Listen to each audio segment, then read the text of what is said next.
Apreciados amigos, qué placer estar con ustedes en este programa para compartir juntos un poco más de esas preguntas que han hecho ustedes sobre la palabra del Señor. Y tengo el privilegio de estar junto al pastor Esteban Bor. Pastor, bienvenido al programa Me Gustaría Saber. Gracias, pastor. Es un placer estar contigo en este programa. Amén. Y sabe que con este programa que nos gusta mucho poder compartir, también queremos invitarles a ustedes a continuar, por supuesto, enviando sus preguntas a la dirección que aparece en pantalla, que es tv@zoomtv.org. Allí podemos recibir sus preguntas y como hemos hecho esta promesa a ustedes, podrán recibir la respuesta en el orden que recibimos. Así que tengan un poco de paciencia, ya que tenemos muchas preguntas y tenemos que dar seguimiento a cada una de ellas. Pero agradecemos su continuo su apoyo y, pues, por supuesto, sintonía para tratar de tener esas preguntas en los programas y esperamos poder contestarlas en la brevedad posible. Pastor, antes de comenzar este tema con varias preguntas interesantes, le voy a invitar que haga una oración para que Dios nos acompañe y nos dirija al abrir su santa palabra. ¿Cómo no?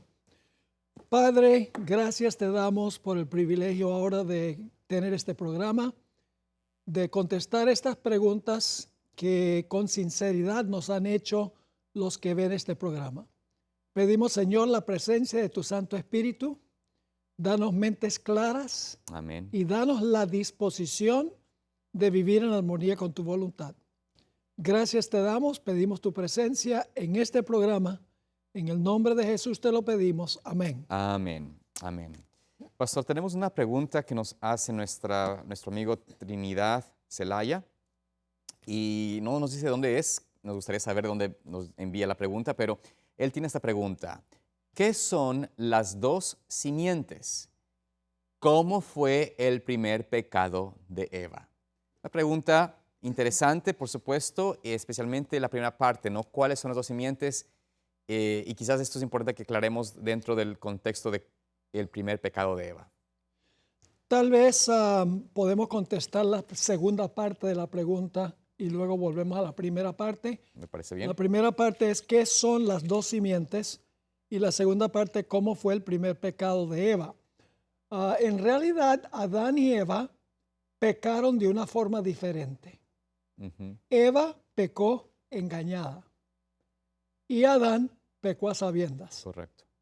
El pecado de Eva fue que rehusó vivir en armonía con la palabra de Dios y le creyó lo que dijo la serpiente. Le Es engañó, decir, mentira. la engañó. Ujú. Ella estaba completamente convencida de que la serpiente le estaba diciendo la verdad y que Dios les había mentido. Pero luego, cuando Eva tienta a Adán, ahora es instrumento en las manos de Satanás para tentar a otra persona, Adán sabía muy bien que ella había hecho lo incorrecto, pero no podía tolerar la idea de perder a su querida Eva. Y por lo tanto decidió comer con ella para que los dos perecieran juntos. Así que los dos pecaron, los dos desobedecieron la palabra de Dios, pero por diferentes razones. Amén, pastor. Qué importante. Creo que esa es una cosa. Y claro, y en Génesis 3 menciona que ella fue engañada por la serpiente, como usted menciona, llevada a dudar de la palabra de Dios, de lo que el Señor había dicho. Y eso trajo pues que ella cayese en ese engaño y creyese la mentira y cayó en el pecado. Bueno, ahora volviendo a la primera parte, ¿qué son las dos simientes? Porque esto es interesante, ya que en el capítulo 3 de Génesis, donde menciona allí sobre la simiente del hombre, ¿no es cierto? Cuando el Señor trata de restaurar o tratar de hablarles a ellos de sus errores y cuál era la forma que el Señor iba a enmendar este terrible acto de rebelión a Dios. Dice allí, ¿no es cierto?, que el Señor menciona de que en el versículo 15, hablando a la simiente de la mujer, dice, y pondré enemistad entre ti y la mujer, entre tu simiente y su simiente. Entonces, aquí habla el Señor de dos simientes. Aquí se menciona, por decirlo así, las dos simientes de la cual hace referencia la pregunta. La simiente de Adán y de Eva y la simiente de la serpiente. Tratemos de explicar un poco de este tema, pastor. Bueno, en realidad la Biblia nos dice quién es la simiente de la mujer.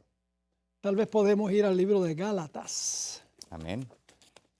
En Gálatas 3:16, el apóstol Pablo identifica a la simiente de la mujer. porque la serpiente también tiene su simiente. Correcto, Y a eso correcto. vamos a ir en unos momentos. Por supuesto. Así que vamos a Gálatas, el capítulo 3 Ujú. y el versículo 16. Si quieres, por favor, leer ese Por versículo. supuesto. Aquí dice, ahora bien, a Abraham fueron hechas las promesas y a su simiente. No dice y las simientes, como de muchos, sino como de uno, y a tu simiente, el cual es Cristo. Así que Cristo es la simiente de la mujer, que le iba a dar el golpe en la cabeza a la serpiente. Correcto. Lo que a veces en lo que no se fijan los que estudian la Biblia, Claro. es que Satanás también tiene su simiente. Ujú. Porque dice, enemistad pondré entre ti, ¿Y tu simiente? la serpiente y la mujer, Ujú. y entre la simiente de la mujer y la simiente de la serpiente. Correcto. Ahora, vamos a dedicar un tiempo a hablar de la simiente de la serpiente. Correcto. Sabemos que la serpiente es Satanás.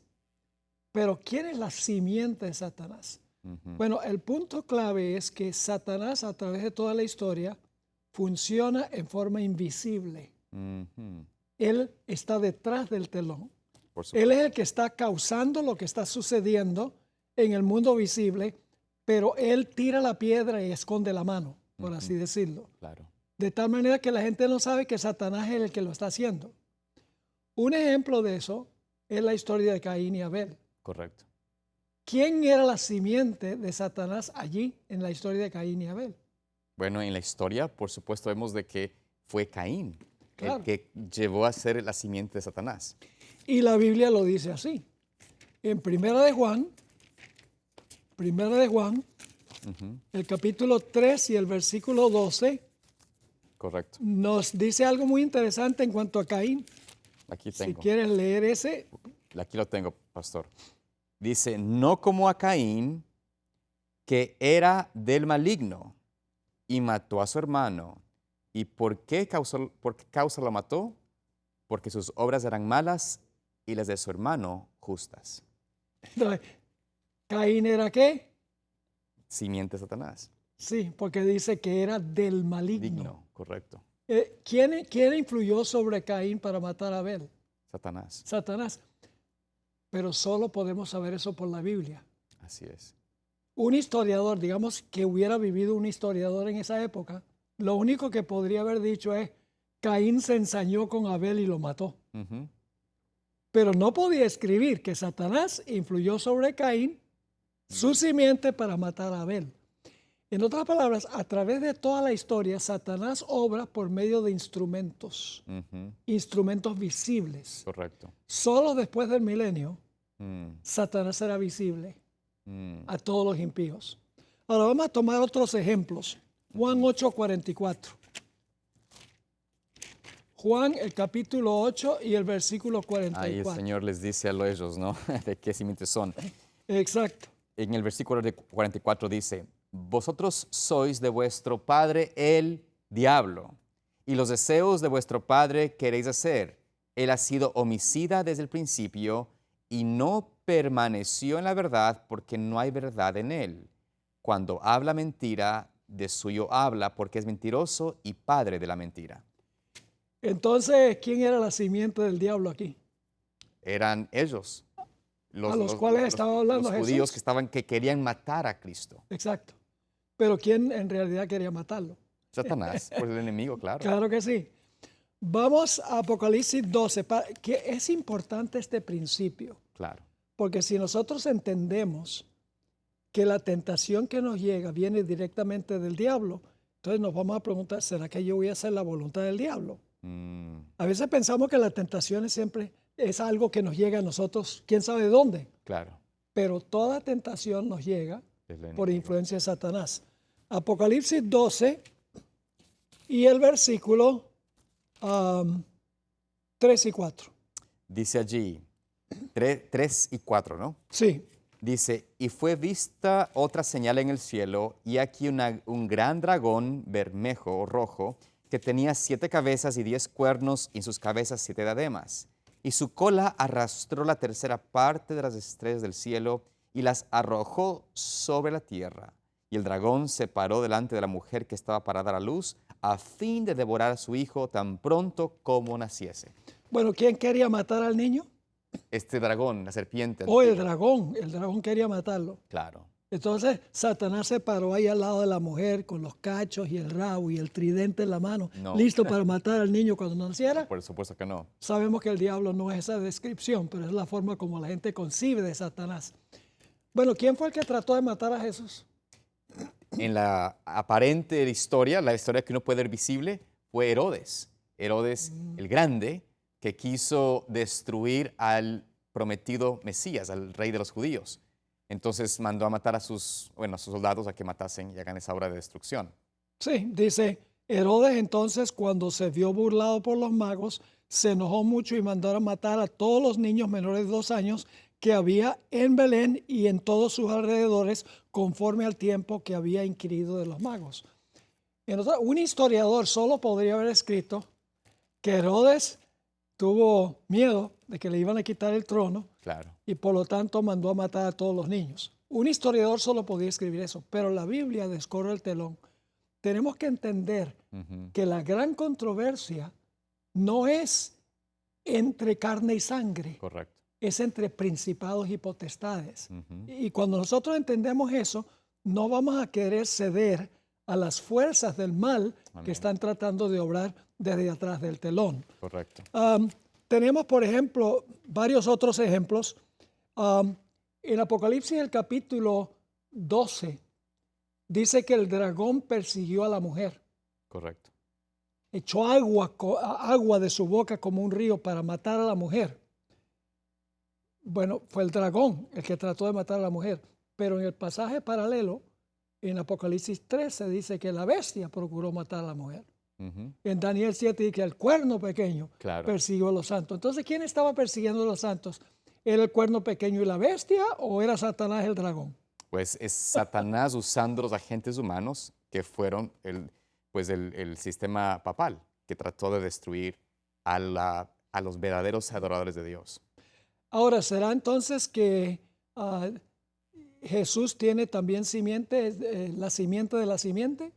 Por supuesto que sí, por supuesto que sí. No quedó solamente en Jesús como decir la única simiente de la mujer, sino los hijos de Cristo. Sus hermanos. Y eso, ahí es que viene algo muy interesante del libro de Gálatas, donde Correcto. nosotros leímos Sí, Gálatas 3, 16, dijo, ahora bien, a Abraham fueron hechas las promesas y a su simiente, no dice a las simientes como si hablase de muchos, sino como de uno, a tu simiente, la cual es Cristo. Así, es decir, la simiente es uno, Cristo Jesús. Pero luego más adelante en el capítulo parece decir algo un poco contradictorio. Parece, dice. No estoy diciendo que es contradictorio. parecía nomás. Fíjate lo que dice en el versículo 28. Ya no hay judío ni griego, no hay esclavo ni libre, no hay varón ni mujer, porque todos vosotros sois uno en Cristo Jesús. Y si vosotros sois de Cristo, ciertamente el linaje de Abraham sois y herederos según la promesa. Sí, Es decir, somos simiente de la simiente amén. de la mujer. Amén. Así que la simiente de la mujer es Cristo y los que se unen con Cristo son uno con Él y son simiente de la simiente.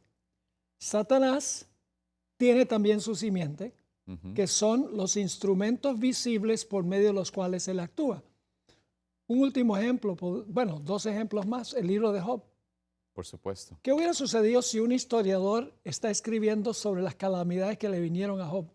Simplemente diría un hombre con mala suerte. Sí, mala suerte. Sí. Dice todo lo que le pasó de un solo golpe. Claro. ¿Qué hubiera sucedido si un historiador escribe en cuanto a lo que sucedió en el libro de Esther? También diría, es una situación ajena a los elementos, digamos, de Dios. Es decir, simplemente diría, no, aquí están los judíos siendo perseguidos por un enemigo de ellos, que le tienen rabia o envidia. Fue Amán. Exactamente, Amán es el que odia a los judíos. claro. Pero la hermana White dice que Satanás quería deshacerse de la simiente de donde iba a venir la simiente. Así que ojalá que al haber respondido esta pregunta, nos enfoquemos de que nuestra lucha no es visible. Correcto. Nuestra lucha es invisible. Y cuando reconocemos eso, podemos pedirle al Señor que nos ayude a luchar contra poderes que nosotros no podemos ver. Amén, pastor, amén. Gracias por esto. Y creo que es importante recordar que esa simiente que es Cristo, a la cual pertenecemos, también podemos ser coherederos de las promesas de Dios a Amén. través de su vida, ¿no? Amén. Bueno, tenemos entonces una pregunta que nos llega de Jalioski y nos dice esta pregunta. ¿Cuál es su posición acerca del pecado original? ¿Crees que nacemos pecadores? Esta es una pregunta que nos hace Jalioski. ¿Qué podemos decir al respecto? Bueno, esta es una pregunta que exige bastante tiempo para responderla. No sé si de pronto con el próximo programa tengamos que ampliarla, pero ¿qué piensas tú sobre esto? Bueno, pastor, esta es una ideología, un concepto que en realidad viene desde hace mucho tiempo de uno de lo que llaman usualmente los padres de la iglesia, pero en realidad no son padres de la iglesia, eso es lo que la Iglesia Católica llama padres de la iglesia, a través de la ideología de San Agustín, que implementó este concepto de el pecado original. Esa palabra pecado original no existe en la Biblia, no existe esta frase pecado original, pero esta era una de las maneras o de las ideologías que trajo este hombre, este individuo, con el fin de tratar de justificar la imperfección del hombre o la propensidad del hombre en simplemente en ser separados de Dios, en tratar de decir la única manera de nosotros poder estar bien con el Señor es si nosotros entendemos de que tenemos un pecado original que afecta nuestra vida y somos culpables de lo que Adán hizo y merecemos, digámoslo así, la consecuencia del pecado que él hizo él. Entonces somos partícipes de la consecuencia y de la culpa y de la maldición.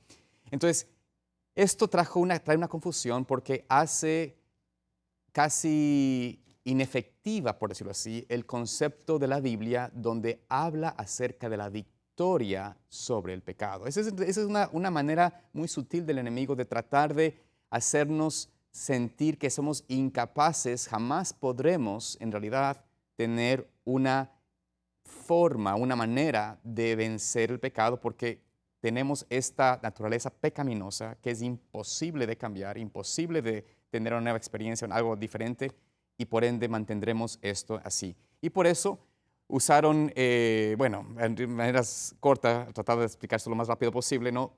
Se usó la idea de que Cristo vino de una naturaleza diferente a la nuestra. Él no podía participar de nuestra naturaleza porque la naturaleza misma era pecaminosa, merecía la muerte. Entonces, por ende, Él tuvo que venir de una manera ajena, inmaculada, se dice la expresión de católica. Entonces, Él nació con otra simiente, con otra naturaleza. Y aparte de esto, podremos decir que para justificar esto, tuvieron que crear esta pequeña, ¿cómo se puede decir esto? No sé si paréntesis con la misma Virgen María, indicando de que ella no podía haber dado a un hijo sin pecado, un hijo como perfecto y puro, así que ella también tuvo que ser de la misma naturaleza, diferente. Entonces, y pusieron, ok, Jesús es de naturaleza porque María es así y María también, y ¿dónde terminaría eso? Pero nunca más dijeron simplemente hasta los abuelos, creo que fueron de María, que también fueron santos. En fin, no hace sentido, no es bíblico en ninguna manera, pero es algo que se ha fomentado tanto en la mente hoy en día del cristianismo como algo que es como un hecho. Sin embargo, bíblicamente no hay tal explicación. Y la Biblia nos explica qué realmente es la condición del hombre y la naturaleza del hombre. Como aunque somos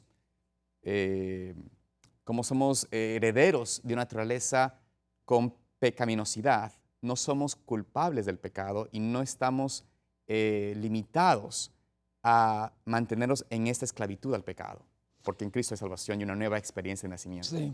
En nuestra iglesia, la iglesia adventista, hay personas que tienen ambas posiciones. Es decir, Hay algunos que creen que Cristo tomó la naturaleza de Adán antes que Adán pecara y otros creen que después.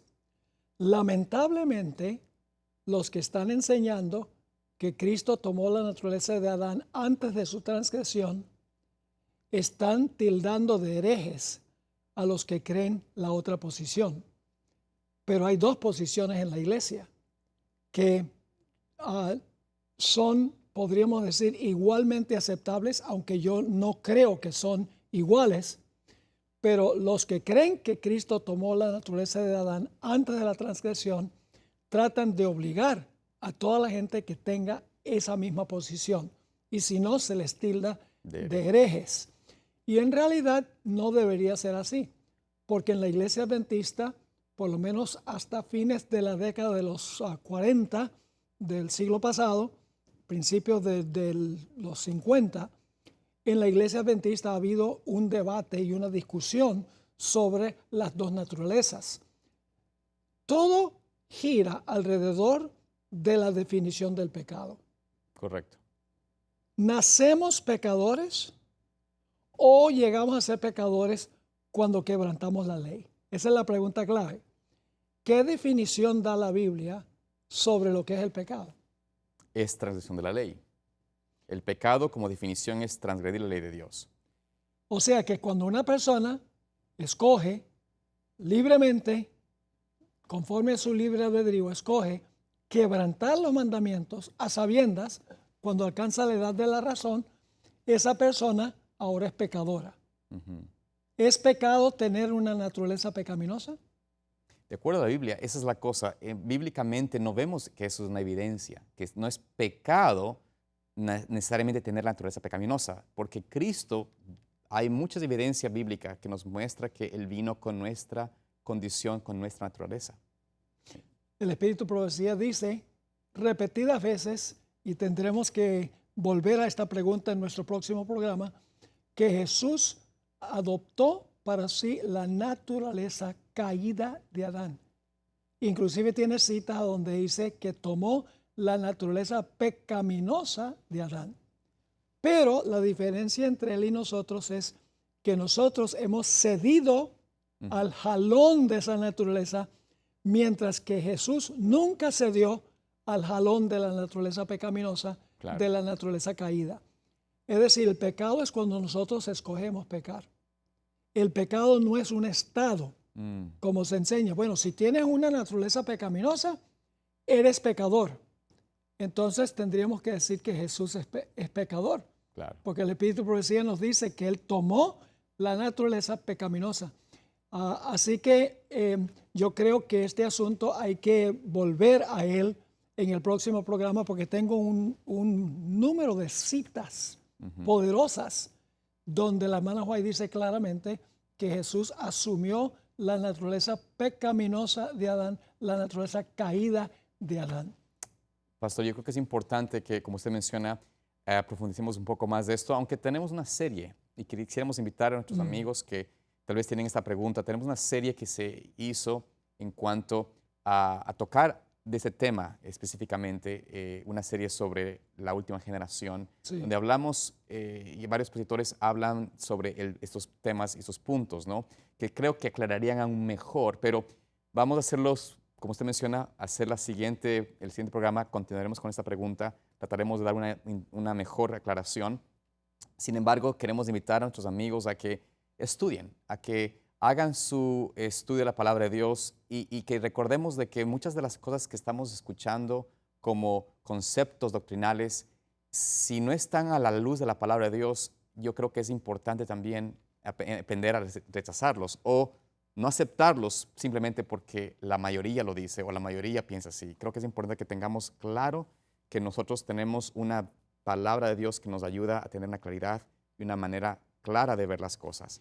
Quiero animar a todos a que bajen la aplicación de zoomtv.org, a donde están todos esos temas de ese simposio. Amén.